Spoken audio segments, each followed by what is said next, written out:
सुप्रभात। शुद्ध आत्म अनुभूति, यह हमारी आज की आध्यात्मिक चर्चा का विषय। शुद्ध आत्म अनुभूति। जीवन जीना भी एक कला है, एक कष्टप्रद राह है। कभी कभी हम स्वार्थवश गलत रास्तों पर भटक जाते हैं। ऐसी दशा में हमें बहुत ही सोच समझ कर चलना चाहिए ताकि कम से कम भटकाव हो सके। अनीति से अर्जित संपन्नता से ईमानदारी युक्त विपन्नता ज़्यादा अच्छी है।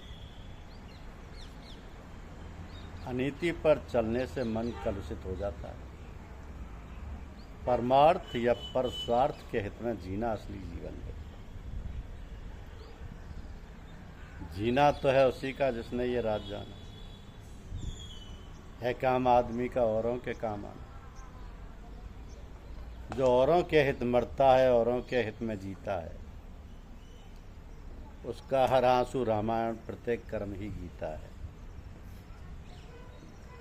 जो दीनहीन गरीबों की सेवा में लगा रहता है, जो बीमार भूखे नंगे लोगों की मदद में सतत प्रयत्नशील रहता है, उसका जीवन ही धन्य होता है। हम मूल रूप से पहले आत्मा है, फिर शरीर।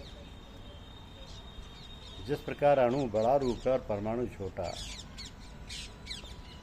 उसी प्रकार परमात्मा बड़ा रूप है और आत्मा छोटा। तो वास्तविक जीवन जीने के लिए हमें कलुषित विचारों से मन को बचाना है, क्योंकि हमारे विचारों से मन और मन से शरीर की पुष्टता रहती है। हमने शरीर रूपी भौतिक आवरण पहना हुआ है। हमें परमात्मा की प्रत्येक वस्तु से गहन स्नेह होना चाहिए। यह शरीर भी परमात्मा की दी हुई अमानत है, अतः शरीर की उचित देखभाल आवश्यक है। सुख और दुख तो जीवन के आभूषण हैं। सुख और दुख में परमात्मा को भूलना नहीं चाहिए। न जाने कौन सा पल मौत की अमानत हो। हर एक पल की खुशी को गले लगा के जिए, न मुंह छिपा के जिए और न सर झुका के जिए। गमों का दौर भी आए तो मुस्कुरा के जिए। जब तक भौतिकता से विरक्ति का भाव नहीं अनुभव करेंगे, तब तक अच्छा लोक आचरण नहीं हो सकता। और जब सही लोक आचरण होगा तो सन्मार्ग पर चलकर हम अपना असली जीवन जी सकेंगे। परमात्मा की याद में डूबा हुआ इंसान भौतिकता में लिप्त नहीं होता, आसक्ति नहीं होती। जाहि विधि राखे राम ताहि विधि रही। आत्मा शाश्वत है। आत्मा ही हमारी चेतना है। शरीर चेतना पर ही आधारित है। हमारी चेतना कब और कहाँ विलुप्त हो जाए, कहा नहीं जा सकता। न जाने किस गली में जिंदगी की शाम हो जाए। अगर हम परमात्म तत्व की अनुभूति चाहते हैं तो अच्छे कर्मों द्वारा अपने स्वभाव को विशुद्ध बनाना होगा। आत्मा परमात्मा की बहुत बड़ी धरोहर व हमारी पूंजी है। अतः जीवन की इस यात्रा में ऐसे तमाम विकृतियों से बचाना है। हमारी ईश उपासना तभी सार्थक होगी जब हम अपनी आत्मा को कलुषित ना होने दें। सन्मार्ग पर चलने वाला साधारण से साधारण इंसान ही महामानव की श्रेणी में आता है। तो आत्मा की स्थिति इस तरह बताई गई है कि जल बिच कमल, कमल बिच कलियां, ताप पर भंवर निवासी, सोमन वस्त्र लोक के भयो सब, यथा सती सन्यासी, ताको ध्यान धरे विधि हरिहर, मुनजन सहस 88, सो तेरे घट माही बिराजे, परम पुरुष अविनाशी। तो जिस दिन हमारा जीवन केवल आत्मा के लिए होगा,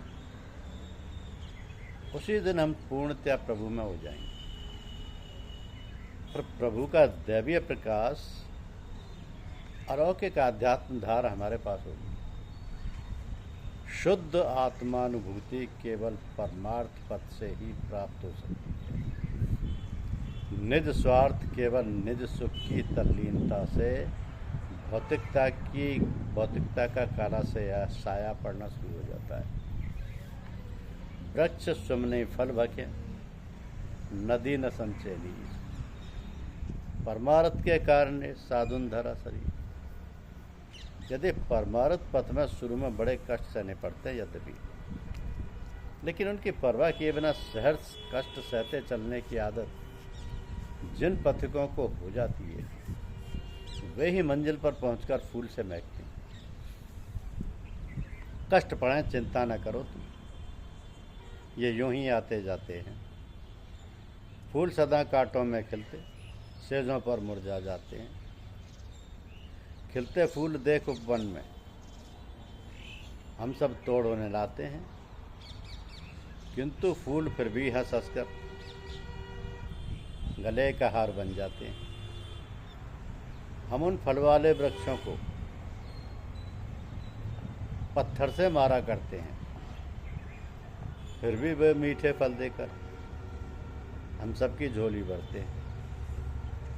खिलो फूल से सदा क्योंकि वे अपने लिए नहीं खिलते, फलो वृक्ष से सदा क्योंकि वे अपने लिए नहीं फलते।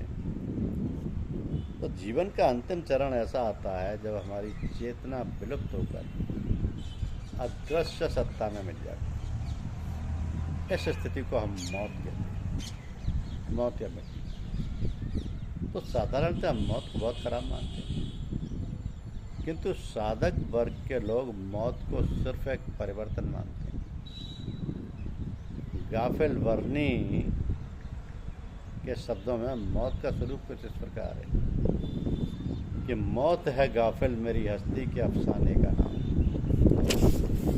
जिंदगी की उलझनों के फिर सुलझ जाने का नाम। चूर हो जाता है जब मेहनत मशक्कत करके जिस्म, मौत है हस्ती के कुछ आराम फरमाने का नाम।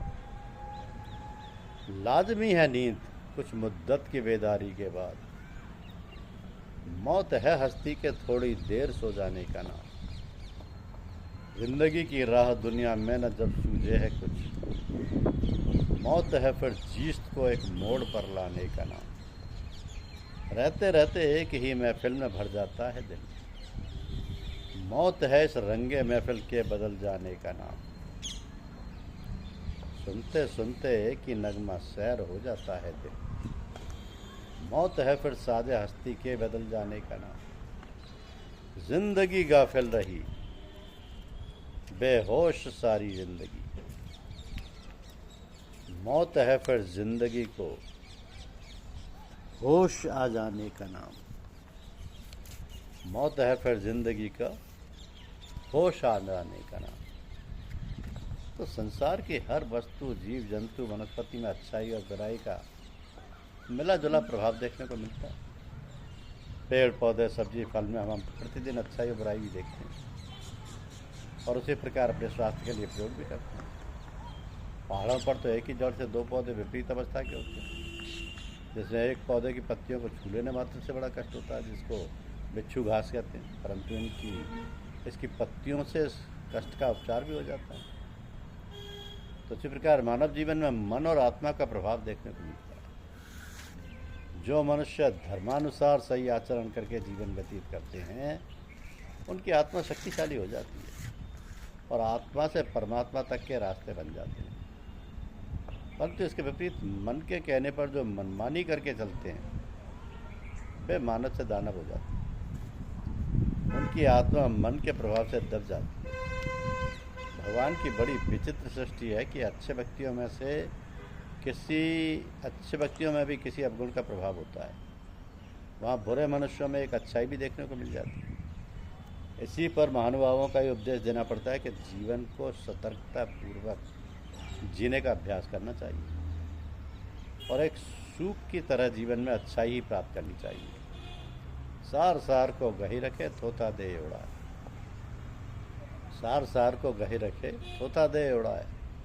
वैसे परमात्मा की दया कृपा अथवा महापुरुष की छत्र छाया में जो रहते हैं उनका कभी बुरा नहीं होता।